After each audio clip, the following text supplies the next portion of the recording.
The three requirements for a function to be continuous are or continuous at x is equal to c if the following are satisfied. So for question number one, if f is continuous at x is equal to negative 2, the value of x in this case is equal to negative 2.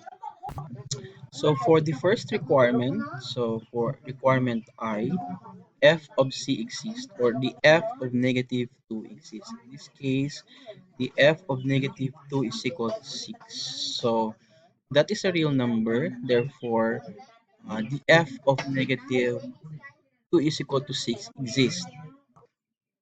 Second, we are required that the limit of f of x as x approaches c exists. In this case, the second requirement is this one here. The limit of f, all right, as x approach to is equal to 6. Therefore, the limit exists.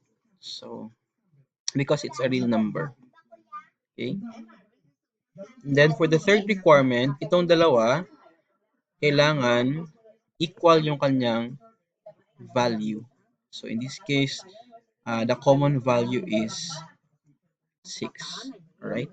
So, because the three requirements or the three uh, requirements are satisfied, therefore, we can say that f is continuous at x is equal to negative 2. So the answer here is true.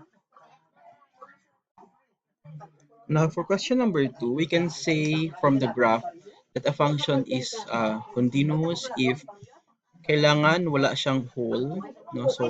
So in this case kasi, na may hole siya dito na part at x is equal to negative 2, kailangan ang function para masabi natin na continuous, wala din siya dapat jump. So when you say jump, no? So for example, meron kang graph na ganito dito, may hole siya at saka mag-continue siya dito somewhere here. Alright, so in this case, the function, kapag ganito yung kanyang itsura, no? The function here has a jump. So it's not continuous. Alright, so continuous siya kapag ma-draw mo siya yung graph without lifting your pen. Alright, so in this case, for this question, let us determine if the f of 2 is defined. So our x in this case is equal to, so our x in this case is equal to 2. Okay, so x is equal to 2. Then f of 2 is defined. So for x is equal to 2, dito yun siya. And the f of 2, if you can see, the f of 2 is equal to 4. Alright, so the f of 2 is equal to 4.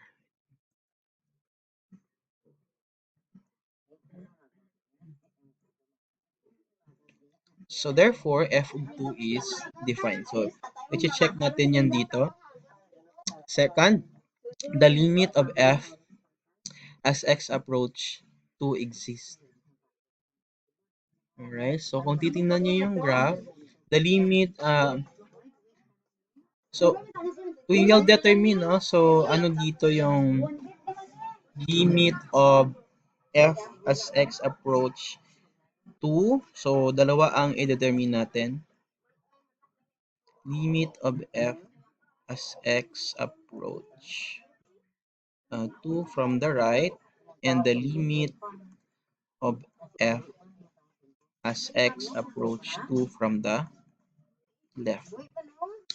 Alright, so as x approach 2 from the left, dito yun siya.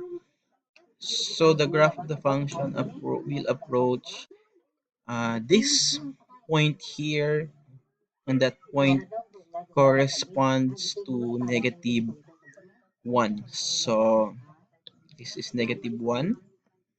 While from the right, Okay, so from the right,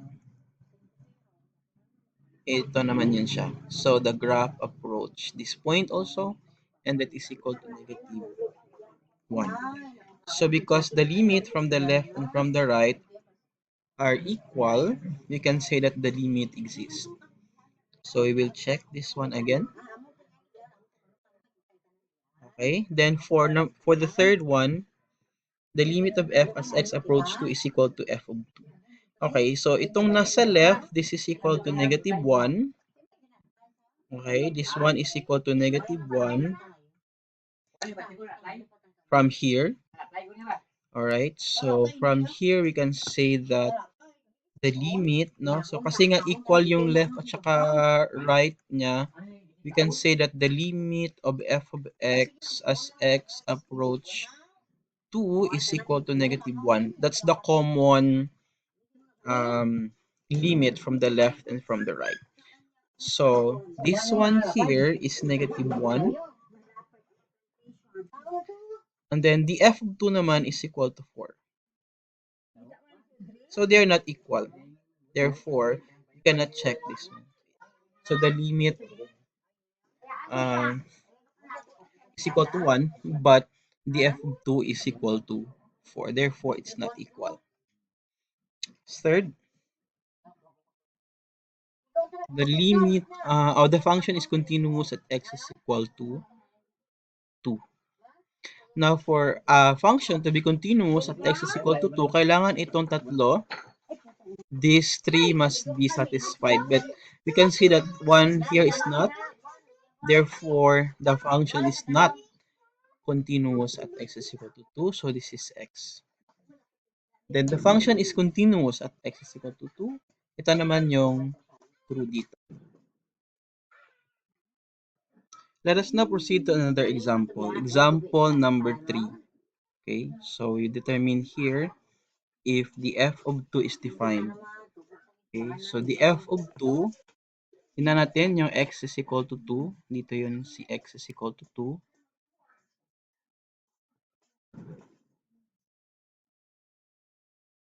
So the x is equal to 2 is the solid dot. The image of that is this one.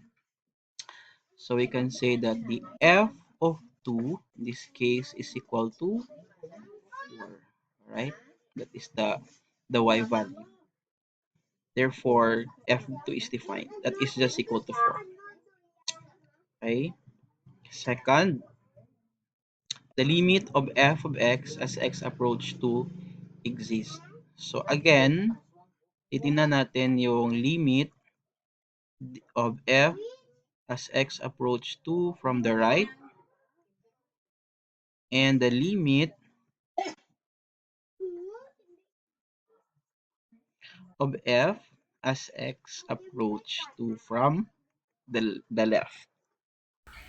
Okay, so the limit of f as x approach to from the right. So yung mga nasa right niya ay ito.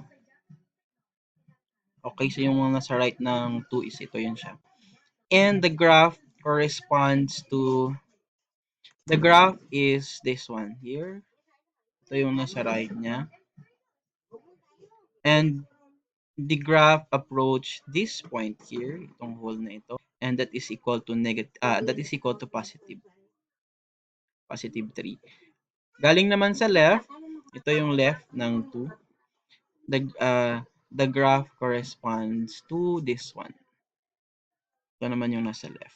And that one approach this point here with y is equal to 4. So dito, yung left at saka right ay hindi equal. Kasi hindi siya equal, the limit of f as x approach to does not exist. So the limit here does not exist. So this is x. Then, the limit of f is equal, as x approach to is equal to f of 2. So, dito, the limit, this one here does not exist.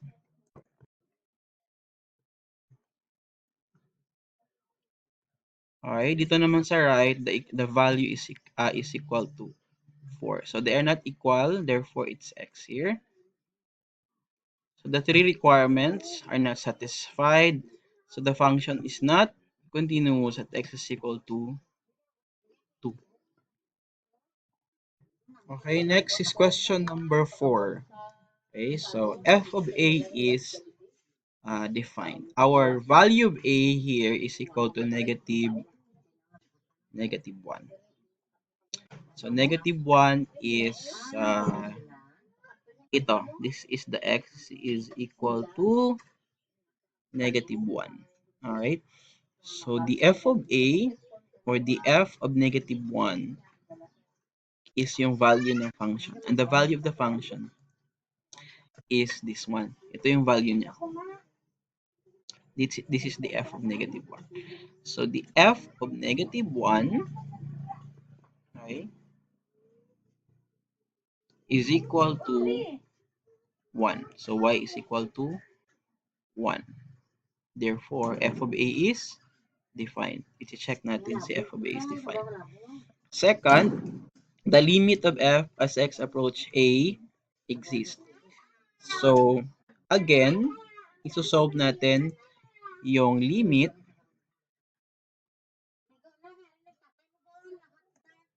of f as x approach a. So, in this case, our a is negative 1 from the right, and the limit of f of x as x approach negative 1 from the left. Alright, so we will start as x approach 1 from the right. So, dito yung 1 from the right. And that corresponds to this graph here. And the graph approach this point whose y is equal to positive 1. Okay, so that is equal to 1. And sa left naman, ito yung kanyang graph. So the graph here approach this point here, which corresponds to y is equal to negative 1. So, i-color ko lang muna. Ayan. So, ito papunta dito sa hole na ito. At saka ang value ng y dyan ay negative 1. So, ang limit sa right at saka sa left are not equal. Therefore, we can say that the limit of the function as x approach negative 1 does not exist. So, we will not check this one. Okay, so the limit does not exist. Third, ang limit ng function is equal to f of a. Because the other one is not satisfied, itong dalawa, hindi siya equal. Kasi nga ang isa, so ito kasi does not exist. Ito naman is negative, ito naman is 1 yung value niya. So they are not equal. So we will not check this one. Because the limit here does not exist. Okay, ito does not exist. Ito is equal to 1. So isa lang yung i-check natin.